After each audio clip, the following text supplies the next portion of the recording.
많은 분들이 좋은 교회를 찾습니다. 성령의 임재가 체험되는 그 예배의 공동체, 하나님의 은혜가 개인과 가정의 삶에 흘러가는 그런 좋은 교회를 찾습니다. 이런 좋은 교회는 우리 영혼의 친정집과 같아서 눈물 골짜기 같은 우리 인생의 여정 가운데 교회 생활을 통해서 우리 영혼의 안식과 위로, 평안과 새로운 힘과 소망을 얻게 되는 것입니다. 좋은 믿음의 동역자들을 만나서 함께 서로를 위해 기도하고 함께 변화와 영적인 성장을 경험하고 또 함께 하나님의 나라를 위해 섬기고 봉사할 수 있도록 훈련도 받고 또 기쁨으로 봉사할 수 있는 그런 기회를 얻게 됩니다. 어떤 교회가 좋은 교회일까요? 오늘 본문 사도행전 2장에 보면 오순절 성령 강림으로 시작된 예루살렘의 초대교회, 어떻게 보면 역사상 모든 우리 기독교회의 어머니 교회라고 할 수 있는 예루살렘 교회의 모습을 전해주고 있습니다. 분명 오순절 성령 세례를 받은 제자들로 구성된 이 예루살렘 교회는 모든 신약 교회의 모범이 되는 좋은 교회였지만 완전한 교회는 아니었습니다. 초대교회로 돌아가자 그러는 구호를 여러분들이 들어보셨겠지만요, 사도행전을 차분히 읽어보면 2장 뒤에 몇 장 지나지 않아서 예루살렘 교회의 그 모든 허물과 부족함이 적나라하게 다 드러나게 됩니다. 사람들 앞에서 칭찬과 명예를 얻으려고 거짓된 일을 저지르는 그런 위선자들이 있었고, 또 교회 안에서 헬라어를 사용하는 그 그룹들과 히브리어를 사용하는 이 사람들 간에 서로 갈등이 생기고 서로 불평과 원망이 터져나오게 됩니다. 허물과 연약함을 가진 사람들이 모인 교회가 완전할 수 없기에 역사상 이 지상에 완전한 교회는 없었고요, 예루살렘 교회도 그런 부분에서 예외는 아니었습니다. 그럼에도 불구하고 사도행전이 우리에게 전해주시는 이 예루살렘 교회의 모습은 모든 신약 교회의 모델이 될 수 있는 성령 충만한 교회, 오늘도 우리가 저들의 모범을 따라가야 할 정말 좋은 교회의 모습이었습니다. 오순절에 성령 충만을 받은 베드로가 아마 성전 앞 광장에 모인 사람들에게 복음을 전한 것 같습니다. 베드로의 설교를 듣고 수많은 사람들이 마음에 찔림을 받았습니다. 하나님께서 당신의 아들 예수 그리스도를 우리를 위해 보내주셨는데 당신들이 예수 그리스도를 배척하고 백성의 관원들과 함께 이방인의 손에 내주어 그를 십자가에 못 박아 죽였으나 그가 3일 만에 살아나셨고 하나님께서 그 예수 그리스도를 만왕의 왕이요 우리 인류의 구원자로 삼으셨다. 그 설교를 듣고 사람들이 마음에 찔림을 받아 가슴을 치며 얘기합니다. 형제들아, 우리가 어찌할꼬? 베드로가 얘기합니다. 너희가 죄를 회개하고 각각 예수 그리스도의 이름으로 세례를 받고 죄 사함을 받으라. 그리하면 성령을 선물로 받으리니. 그날 베드로의 설교를 듣고 예수를 믿기로 작정하고 세례를 받게 되어 예루살렘 교회의 성도가 된, 새롭게 성도가 된 사람이 3,000명의 신도가 더했다 말씀하십니다. 예루살렘 교회는 본래 목회자가 12분이었습니다. 예수님의 제지가 12이었기 때문에. 그런데 얼마 가지 않아서 이 12사도만 가지고는 교회의 모든 중요한 사역을 감당할 수가 없어서 7분의 집사를 추가로 안수하여 교회 앞에 세우게 됩니다. 그렇다고 이 12분의 사도와 7명의 집사가 교회의 모든 사역을 독점하고 감당한 것이 아니라 오순절에 그 성령 세례를 받은 120명의 제자들도 계속 복음을 증거했습니다. 뿐만 아니라 새롭게 예수를 믿게 된 그 3,000명의 교우들도 모두 열심으로 섬기며 그리스도의 몸된 교회를 세워나가는 이런 일에 동참하여 기독교 역사에 길이 남는 모든 신약교회의 모범이 된 줄로 믿으시기 바랍니다. 인류 역사의 모든 교회의 모범이 된 이 초대교회가 열심을 기울였던 네 가지 교회의 본질적인 사역이 있는데요, 42절과 47절에 이것을 말씀하십니다. 건강한 교회의 본질적인 사역인데요, 42절에 보니까 첫째, 그들이 사도의 가르침을 받아 서로 교제하고 떡을 떼며 오로지 기도하기를 힘쓰니라. 이 떡을 뗀다는 말씀이 성찬식을 의미하는 그런 말. 그럼 이 떡을 떼고 기도한다는 말씀이 예배했다는 말씀입니다. 그런가 하면 47절에 주께서 구원받는 사람을 날마다 더하셨다. 새로운 영혼들이 주님께 돌아왔다는 것입니다. 이 말씀을 보면 첫째는 말씀으로 양육을 받았고요, 두 번째는 저들이 성도 간의 교제가 있었습니다. 예배에 힘썼습니다. 전도에 힘썼습니다. 이 네 가지가 교회의 본질적인 사역인데, 오늘은 그 중에서 Learning God's Word, 하나님의 말씀으로 양육을 받는 것과 Fellowship, 이 성도의 교제, 두 가지만 집중적으로 살펴보겠습니다. 제일 먼저 42절을 보면 예루살렘 교회가 열심을 기울였던, 정말 힘썼던 첫 번째 실천 사항이 사도의 가르침을 받았다는 것입니다. 영어 성경 보니까 They devoted themselves to apostles' teaching. 그러니까 우리말로는 42절 말미에 그냥 기도에 힘썼다 그렇게 되어 있지만, 영어 성경처럼 그 초대교회 성도들이 자기 자신들을 온전히 헌신했는데 이 네 가지의 헌신을 했다, 그렇게 우리가 읽는 것이 예루살렘 교회 그 당시의 분위기를 좀 더 입체적으로 파악할 수가 있습니다. 그러니까 전혀 기도에 힘쓴 것만 아니라 자기 자신들을 온전히 이 네 가지에 헌신했는데, 첫째 헌신이 사도들의 가르침을 받는 것이었다. 그 다음은 성도의 교제에 헌신한 것이고, 또 떡을 떼고 기도하는 그 일에 헌신했고, 그래서 날마다 구원받는, 새로 예수를 믿게 되는 사람들이 점점 늘어났다는 그런 모습이 되겠습니다. 사도행전을 기록한 누가가 초대교회의 모습을 우리에게 전해줄 때에 아마 여러 가지 사실을 포함시킬 수 있었을 것입니다. 오순절에 그 성령의 세례를 경험했던 성도들의 120명의 성도들의 삶에 놀라운 간증이 있었을 것입니다. 그런데 그런 어떤 기적과 놀라운 체험보다도 성령 충만했던 이 예루살렘의 초대교회가 자기 자신들을 온전히 헌신했던 그 첫 번째 헌신의 내용이 사도의 가르침을 받는 일에 힘썼다, 하나님의 말씀을 배우는 일에 힘썼다고 누가는 우리에게 전하고 있습니다.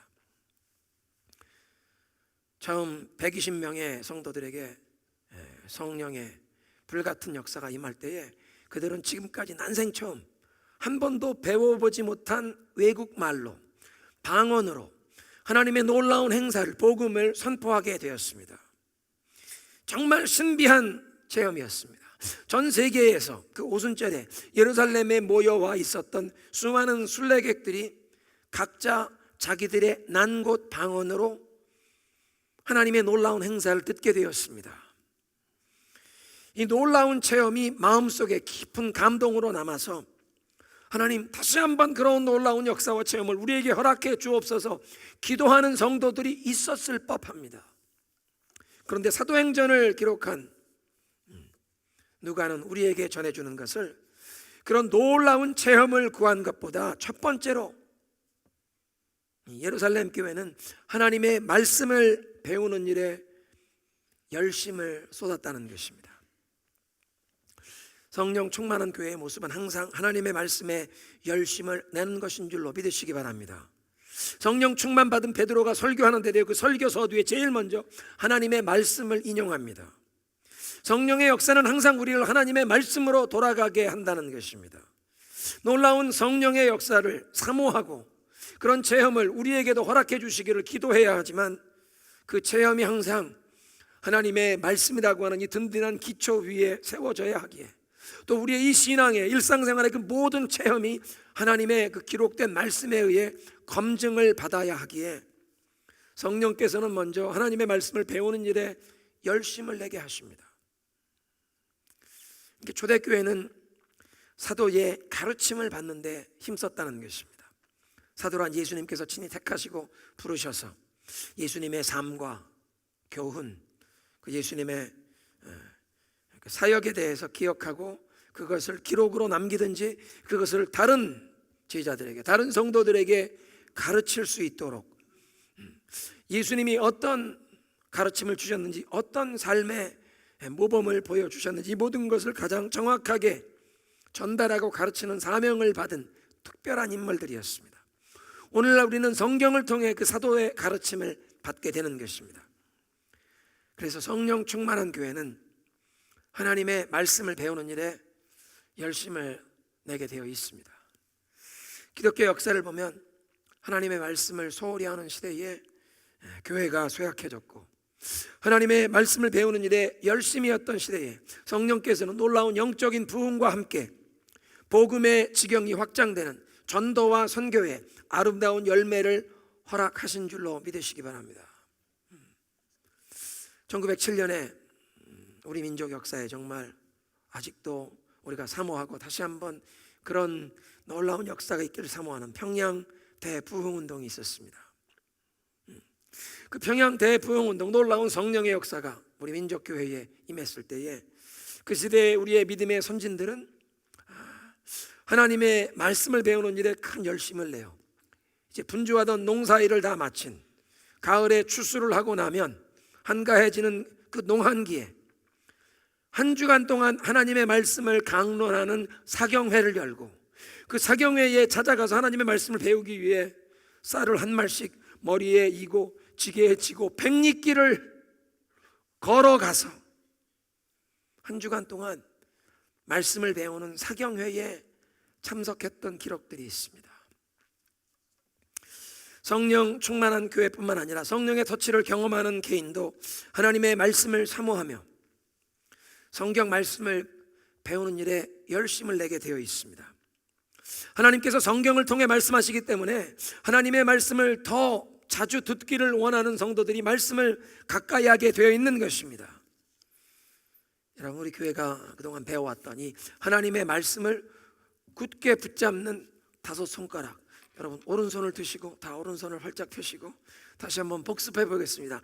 하나님의 말씀을 듣자, 하나님의 말씀을 읽자, 공부하자, 암송하자, 묵상하자.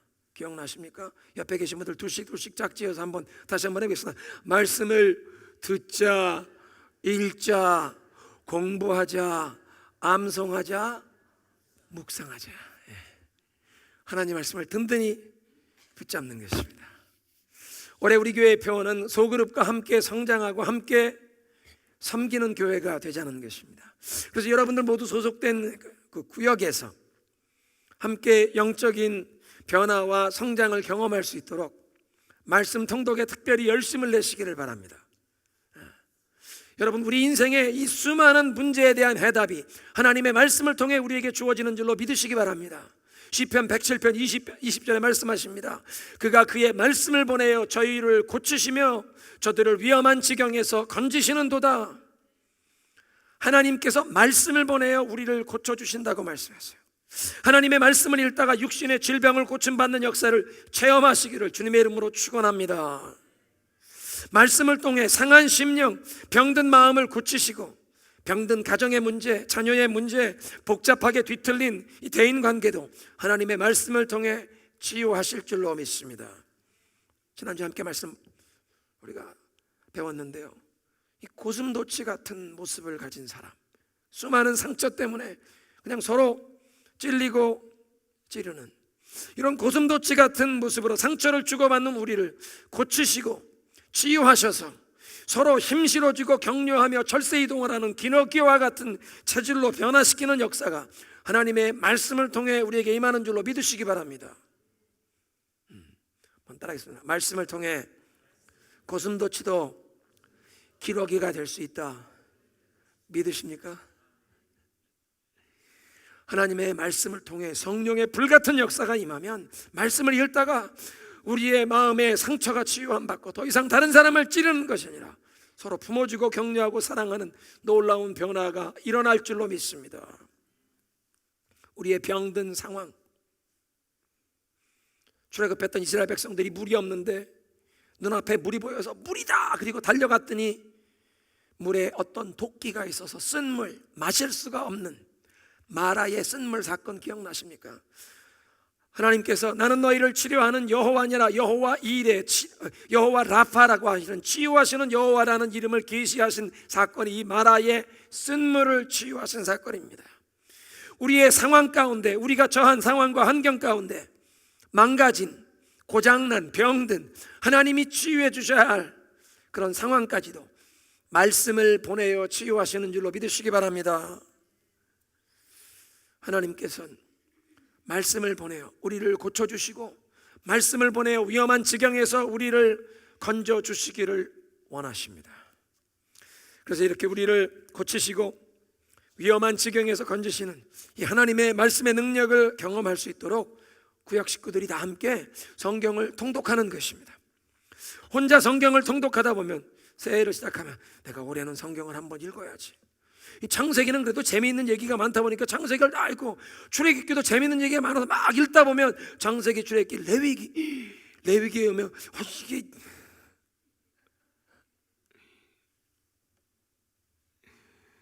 레위기의 중간에 포기하시는 그런 분들이 많으신데요, 혼자 성경을 통독하겠다고 시작하다 보면 중도에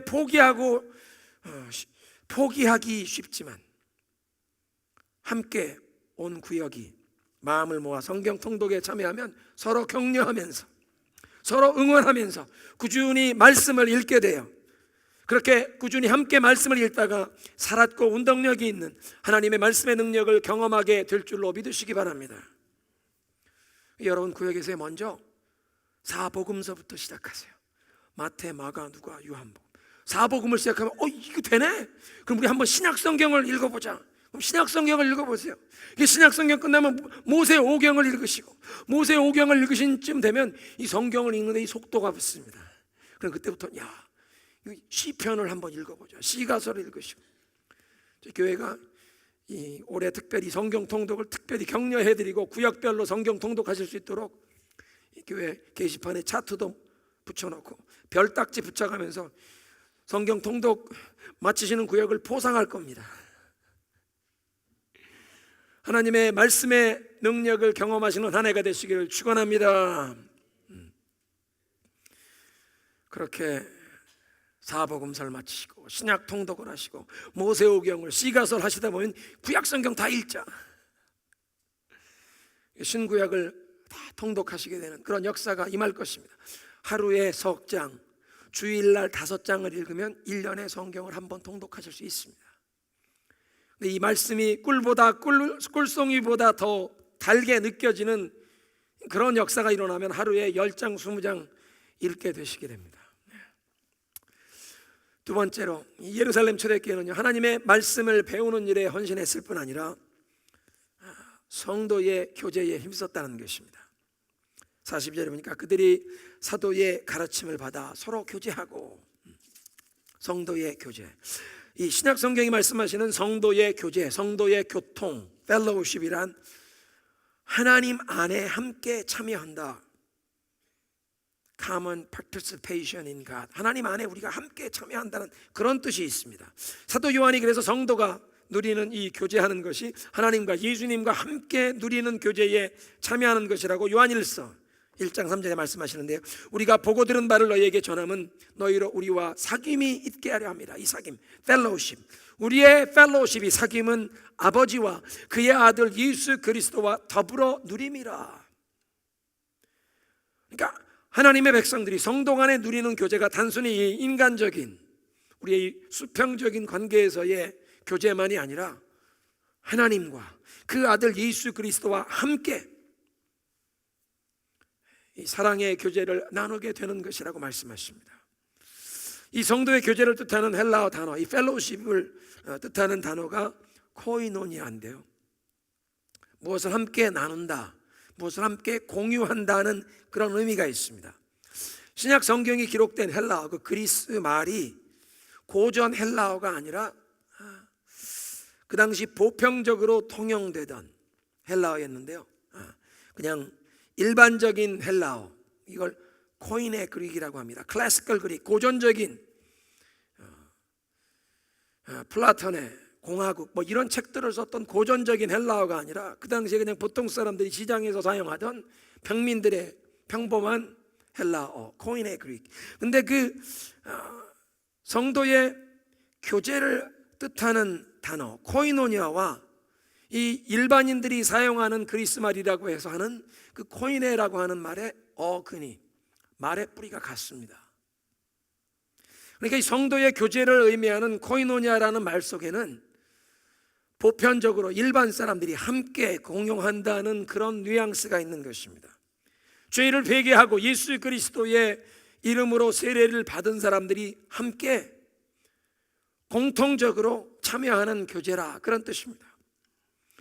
성령을 받아 예수 그리스도의 부활의 증인이 된 사람들이 이런 새로운 삶을 살게 되었기에 가장 중요한 그리스도의 이름으로 세례받고 성령으로 거듭나 이제 복음의 증인이 되었다는 가장 위대한, 가장 중요한 이 공통점 때문에 우리가 함께 일반적으로, 보편적으로 공통적인 교제를 나누게 되었다는 그런 뜻이 되겠습니다.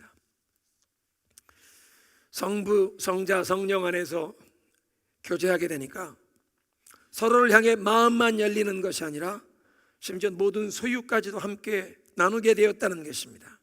하나님과 신령한 영적인 교제를 경험하는 사람들 사이에 진실한 이 성도의 삶을 서로 함께 나누는 교제가 일어나게 되는 줄로 믿으시기 바랍니다.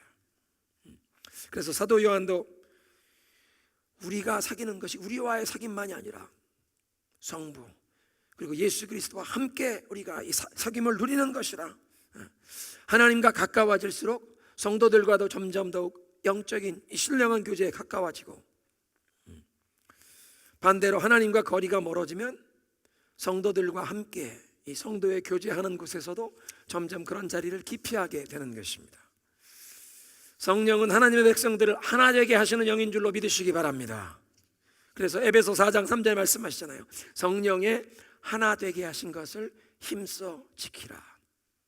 겸손과 온유로 행하고 서로 오래 참음으로 용납하라고 말씀하세요. 그렇게 해서 성령이 이미 하나 되게 하신 것을 힘써 지키라.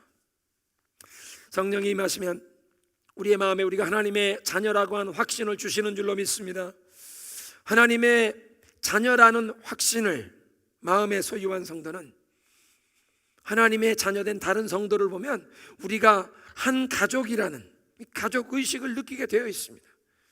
선교여행 가보시면 여러분 체험하게 되시는데요, 말도 안 통하고 문화가 다른데 완전히 지구 반대쪽에 사는 처음 만나는 사람인데 이 사람이 예수 잘 믿는 사람이라고 보면 괜히 마음이 그냥 열리고 친한 사람처럼 서로 얼싸안게 되는 것입니다. 성령 안에 거듭나 하나님의 자녀가 된 사람은 다른 하나님의 자녀를 만날 때 말이 안 통하고 문화가 안 통하는데도 그리스도 안에서 한 가족이라는 이 영적인 교통을 느끼게 된다는 것입니다.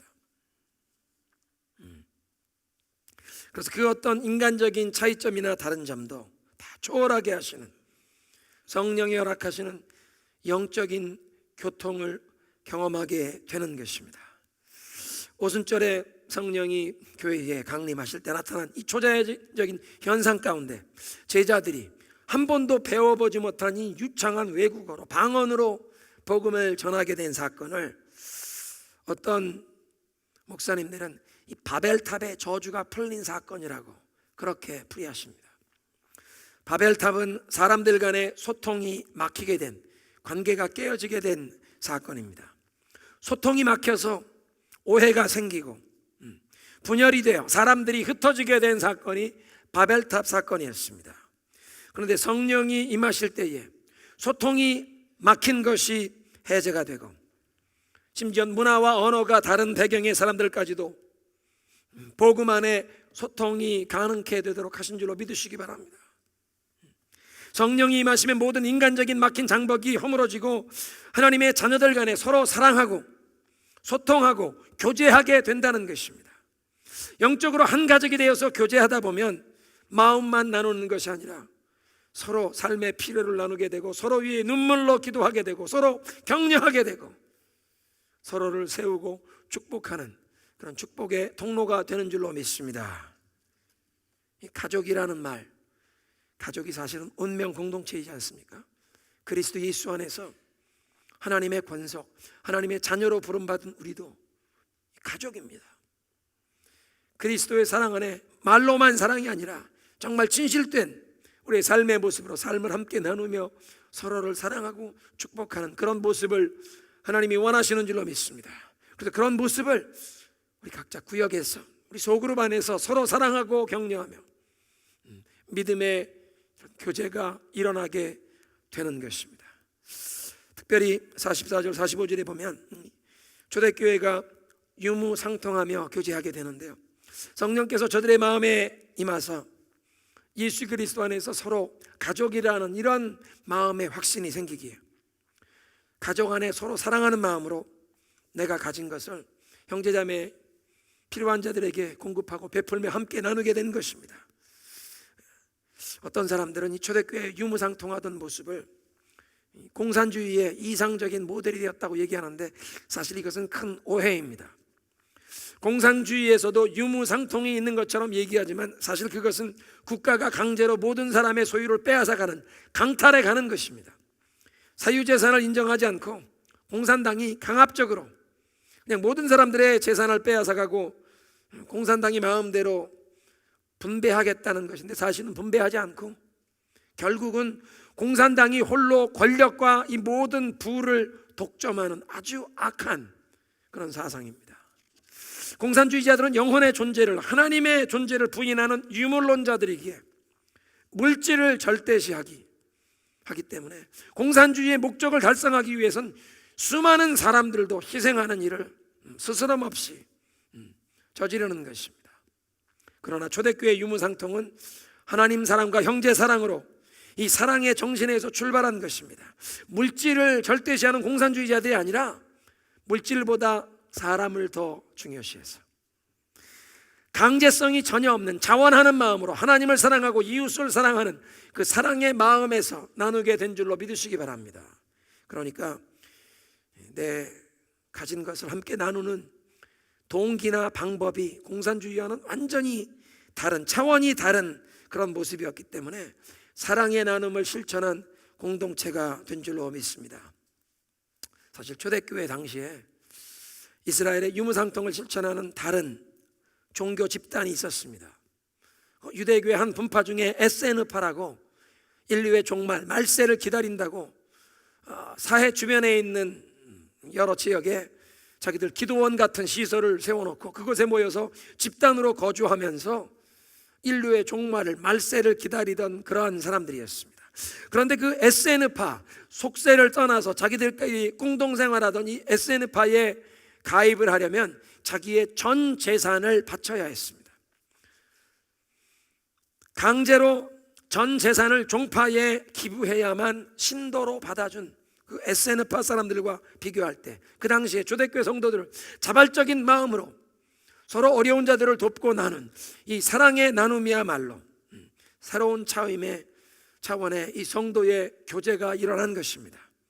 성령이 임하셔서 서로 사랑하게 하시고 서로 돌보게 하신 놀라운 역사가 일어난 줄로 믿습니다. 여러분, 성령이 임하시면 우리의 생명뿐 아니라 우리의 삶의 모든 것이 시간, 건강, 재물까지도 다 하나님이 주인이신 줄로 깨달아